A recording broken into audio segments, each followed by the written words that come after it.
So textures are tricky. Well, not necessarily. So let's have a look first at how not to draw them and why we think often that textures are tricky. Well, we might get our wall and sketch a nice neat outline, and then we go and we get every brick. Maybe we count every brick and we get them all the right size and shape, and maybe we don't count every brick, but we still try and get every brick sketched in. And oh my word, that takes a long time, and it's fine, it's very illustrative, but there's so much ink and it's not that interesting to look at. It's just a block of ink marks. So what can we do that is better? Well, let's try this. So instead of drawing a nice neat outline, we're immediately thinking about texture from that first mark. We are sketching with texture and we are building the outline to incorporate that texture. Maybe the top of our wall has a slightly different texture or some guttering, so we've made that different from the slightly knobbly brick texture.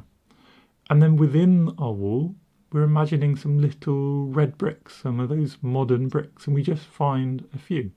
Sketch in some little squares, and gently and gradually we build up the essence of the wall. And I'd ask you to have a look between these two, and which do you think is more fun and more convincing? Is it the one where we've tried to sketch every wall, every brick, or is it where we've been loose and gentle? And I know what I think. But we can do this for so many different textures, and we can make it so interesting so easily.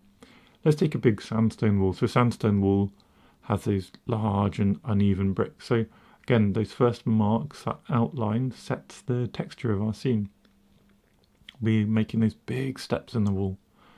Then when we come to mark in our bricks, we make them much bigger and much more uneven in size. But again, we're only sketching a few. So just here and there, not overdoing it, finding a few brick marks to point towards what our texture is. And now it's so different from that first one, but with a sort of elegant and sensible amount of ink. Next, let's have a look at dry stone walls. That's the kind of wall you get of stacked up bricks in North Yorkshire and classic British countryside. These are really uneven, so we're thinking right at the beginning, lots of wobbling in our line. And then they have those stacked bricks which are on their side at the top, so we can just do a really big contrast of the amount of ink at the top, showing all those bricks close together. Still not drawing every brick, but showing all those bricks close together, versus a much looser, smaller number of bricks underneath, and focusing this time on dark shadows that you get between bricks rather than necessarily the bricks and stones themselves. And again, without too much effort, we've got an interesting wall. And walls don't just have to be made of stone, do they? So we can do the same thing with any texture. So for this example, we'll do a little wooden wall. So in wooden walls, you've got maybe a straight edge because all the slats of wood are going up and down. And then you've got long lines going through it. So instead of drawing every single slat, every single plank, we will pick out a few lines and we will sketch those in.